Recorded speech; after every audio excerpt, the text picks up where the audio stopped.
Good morning. I did a really slow pan around there before I said hello because I just wanted you to take in this really peaceful morning. It's real nice out today. It's starting to finally feel like fall, which I love. It's not hot, it's nice and cool. There's a mist all over everything. Don't know if you can see it very well, but we're going to talk about nature today a little bit, and we're going to walk over to the pond, a little drainage pond over here that these two families help upkeep. And I hear a car behind me, but we're not going to cut it out because we're walking off the road today. All right, here we go. Oh, you can already hear the bugs and crickets and stuff. Okay. Yes, here we go. I just like it over here. These two families are really sweet, and I don't know them very well, but I talk when I see them outside, and they have kids, and we're friendly to each other. Now, they have a lot of dogs, and I don't really spend a lot of time with them, but the one time I've hung out with the guy and his dogs out here, he was pretty cool, too. Technically, that guy up there on the hill owns this, but I know that they all, take turns making sure that it's, upkept and all that. But anyway, so what do I want to talk about today? Oh, did you see the frog jump? Oh, there's another one. I don't think that that'll show up on camera, but maybe you heard it. Anyway, I want to talk about nature and knowing your place in it today because one of the things that I struggle with deeply, which I might do a longer deep dive video into, is knowing who I'm supposed to be and what I'm supposed to be and how I fit into things. Being a gender mutant from birth, I have always struggled with that. And because of the deracination and the purposeful attacks on identity of white people, just in general, and of more specific elements of Western culture, I've had a severe problem in my life. Not just knowing who I'm supposed to be, but what I'm supposed to be. But that's such a big can of worms, I'm not just going to dig into that in a morning walk video. But I do want to tell you about why I think being a part of nature and the proverbial touching grass is so important. Is because in the before time, there was another frog jump. I wish there was a way for me to sit and keep a camera on this so you guys could just watch it while I talk. Maybe we could do that, but it's really wet. If I sit down, I want to get all nasty, so I better not sit down.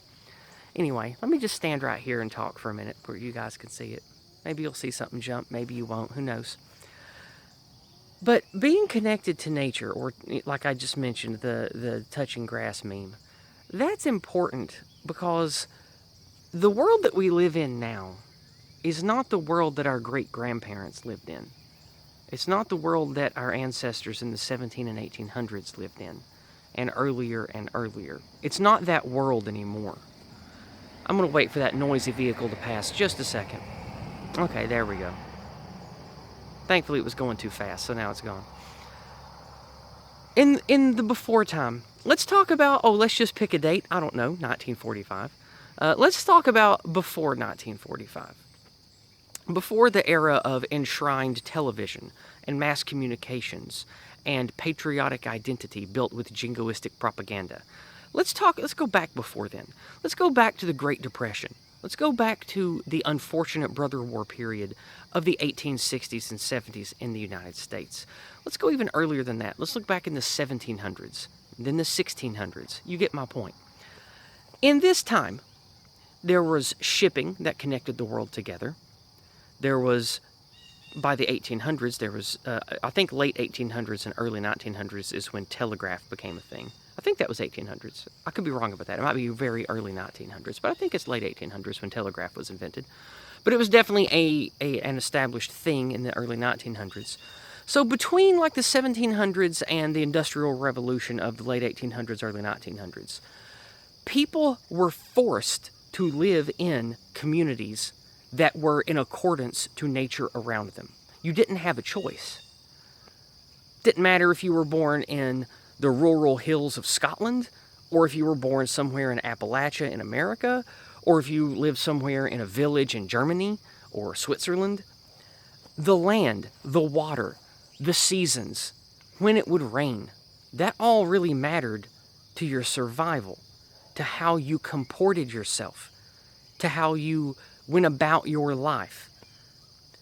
That's why all of the Germanic folk tales that I love through video games and gaming and reading role-playing books and stuff, and then other European folklore, from whether it's, up in the north, or whether it's Slavic, or whether it's Italian, or whatever. I love all the European folklore stuff, and I've delved into a lot of it. These folklore stories always have to do with some kind of connection to things: land, water, mountains, crystals, personal connections through bloodlines to events, cataclysms, storms, when a flood happened, when a river dried up, things like that. Being connected to the world around us as a crucial element of not just our identity, but an identity that we don't have a choice in.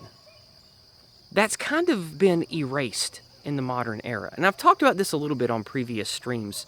I don't know when. I've done a lot of streams in the last 7 years. But I do think that apart from the propaganda, the purposeful white erasure, anti-whiteism, the purposeful anti-male masculinity erasure stuff that goes on, I do think that there is something that is not purposeful that has been hollowing us out.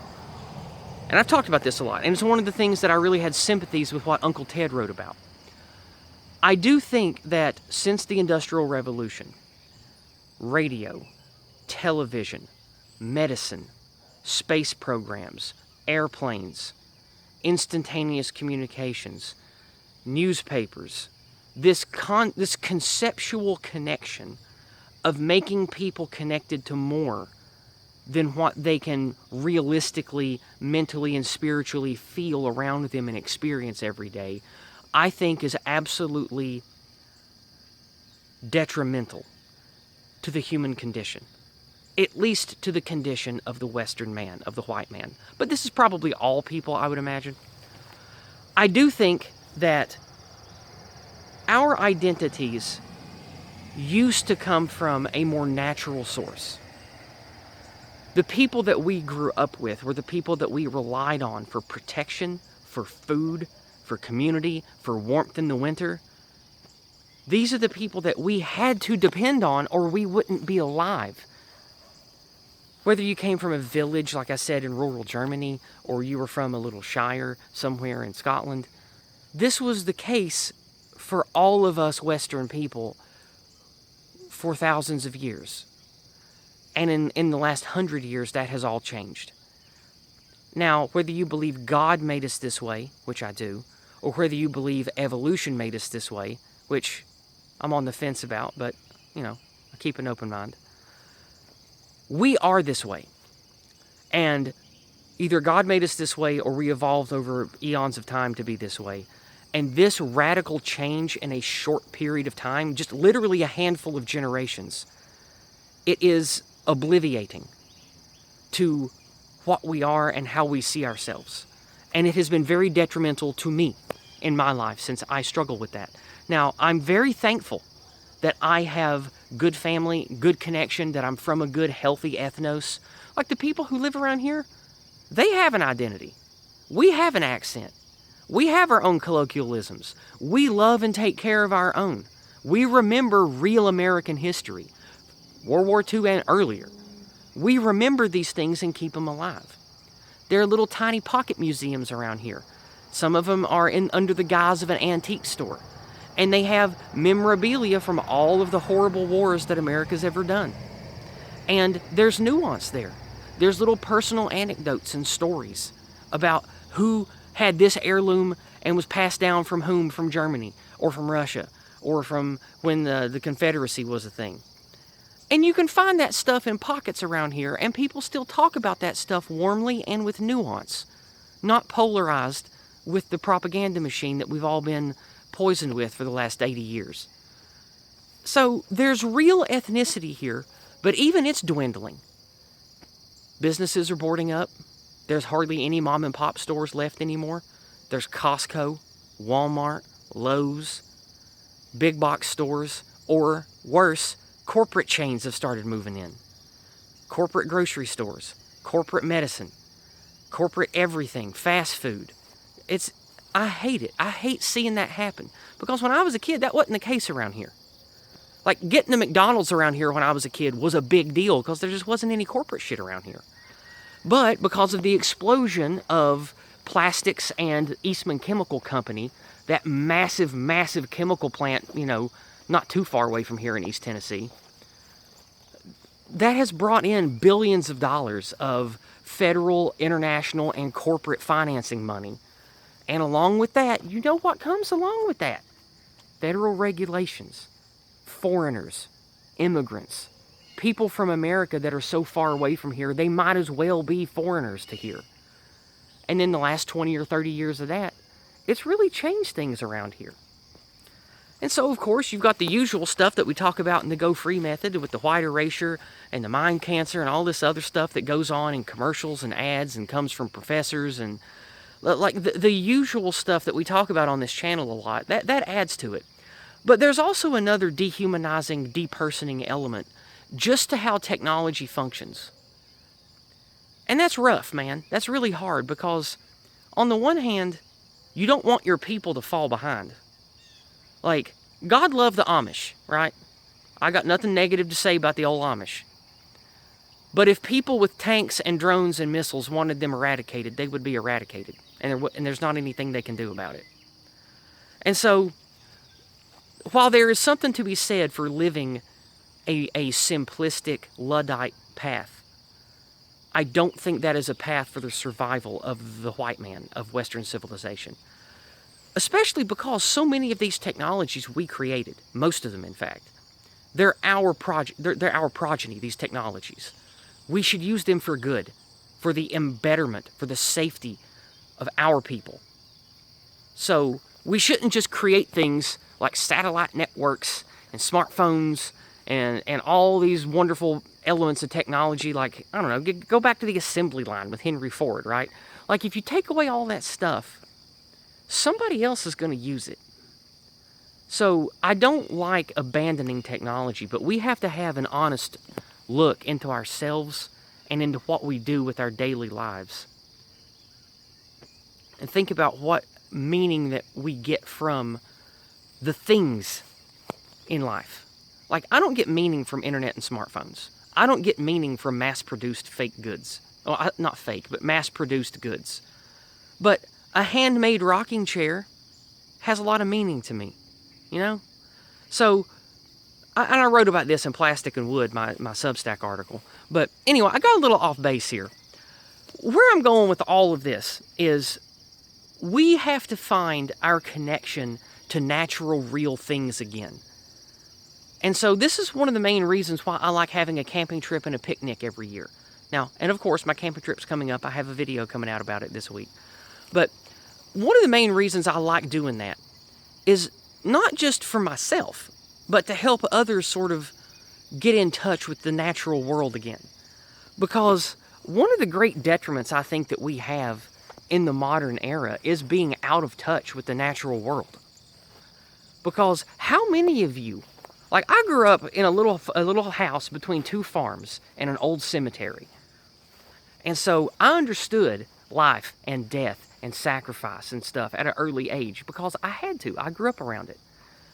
But how many of you are like that? How many of our people now grow up in suburbs, big cities, or comfortable little areas that they never have to see something die or be butchered? They never have to even think about where food comes from, or why farms exist, or why you have to go fishing if you want food in the winter because you just can't get food anywhere else. So, like, these types of things that our whole lives, just a couple hundred years ago, used to all be organized around, that is quickly being just brushed away by technology and industry and things like that. So, again, I'm not saying that we need to abandon all that stuff. I don't think that's wise. I think that's sealing your own fate to be conquered by somebody with better technology. I don't think that's a good idea. But we can't lose that understanding as a people, as a civilizational understanding. And I think we have. And I think that's why we have so many rotten, evil, anti-white technocrats and selfish psychopaths that lead us. Is because we don't know who we are anymore, and we have trouble saying no to anything. Because going all the way back to the boomer days of the 40s, 50s, and 60s, we were brainwashed to say yes. Yes, please. We were brainwashed to be consumers, to be advertised to. Look what's on the TV. Yes, please. Look at this new policy that's going to bring in more immigrants. Yes, please.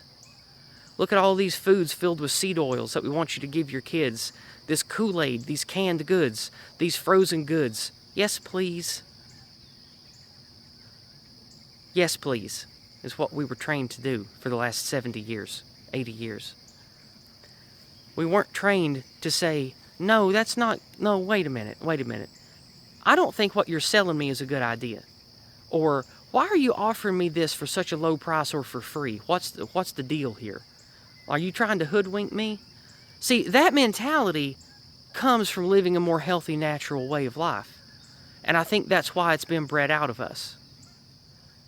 Is they want us to be, yes, please. They don't want us to be, no, that's bad for me and my people. They want us to say, yes, please, to everything that they market to us. We have been bred and engineered for the last 3 to 4 generations in America to not be able to say no to anything, really. To anything. And I think that's a big problem. And I think that unless you get in touch with the natural world and cultivate that in yourself, you're only ever going to be, yes, please. Because why would you say no? Why would you say no unless you know why you should say no? Unless you know the reasons that things might be trying to take advantage of you and manipulate you away from what is natural and healthy. Why would you say no? So, again, I think that being in touch with nature is very healthy. It helps me. It's helped me understand that I'm going to die, and I struggle with that. I struggle real bad with knowing that I'm going to get weaker and maybe dumber when I get older, that my strength of body and my strength of mind is going to fade. And I worry that this wonderful Appalachian Shire that is still almost entirely white and Christian, well, what if it's not in 30 years when I'm old and weak and need help? 40 years, 50 years if I live into my 90s or 100. What if this place gets white erased and I don't know anyone else and I don't have anything else? That scares the shit out of me. I worry about that. I face my own mortality now that I'm middle-aged. I think about it a lot, and it keeps me up at night sometimes. But I hope and I pray that's not the fate waiting in store for me when I get old. If I'm even going to get old, I don't know. We'll see. But I worry about that stuff. And it drives me to make content like this, to encourage everyone who will listen to me to make wise, healthy decisions about how you view yourself, about how you view your connection to kinfolk, countrymen, family, community. Because that's all been erased and replaced with yes, please consumerism as a mentality. Like, that is what a white erased people look like. Just clueless consumers that say, yes, please, more immigrants. Yes, please, feed me more poison. Yes, please, sterilize my kids. Yes, please, destroy my country. We've been yes, please for too long. And so, like always, I encourage you listening to this right now, take wise, healthy actions of organization and community building. I don't want you to go to a protest. I don't want you to go set anything on fire. I don't want you to do anything illegal or terrorist stuff. That stuff's stupid. That only feeds the narrative. Do something constructive and healthy and positive. Build healthy families, communities, connections, and most importantly, have the right outlook on why you're doing these things. You're doing these things because you are part of a people, and that people is in trouble. You are from one of the greatest people on earth if you're a white person listening to this. And if you're non-white, I encourage you to love us and to nurture us if you live in the West. Because there is no West without us. So help white people find their strength again. Help us be a real, healthy people in whatever white country you live in. Do that. Whether you're white or non-white, we need to do that. So you white people listening to this, be responsible. Make wise choices. Invest your time and your energy in other good people around you. Build community watches, good church groups, groups to educate children and to keep your kids safe and to make sure they're being taught good things instead of yes please, erase me. You see what I mean? It's going to take all of us, millions of us working towards this. Not necessarily together in lockstep like a giant collective, but just with the right mindset. We have to live mentally and spiritually like we used to back in, the before time. Because if we keep living the way that we are assigned by the machine, we ain't going to make it, and all of the West will collapse when we're gone. And I don't want that. So I'm going to leave it off there today. I hope that you got some wisdom and something valuable out of all this, out of my ramblings. And either today or tomorrow I'll have up the video about the camping trip this year. So love yourself and love your people, and do the best you can to live the most positive, healthy, and connected life you can to others around you in a healthy community. And if you don't have that where you are and you can't find it, move and find it. All right. I'll leave it there. I love you guys. I'll see you Thursday night for more Empire of Lies. And, of course, I will see you next Monday night for more Discordant Dragons. And hopefully, I'll be seeing many of you in October for the camping trip. God bless.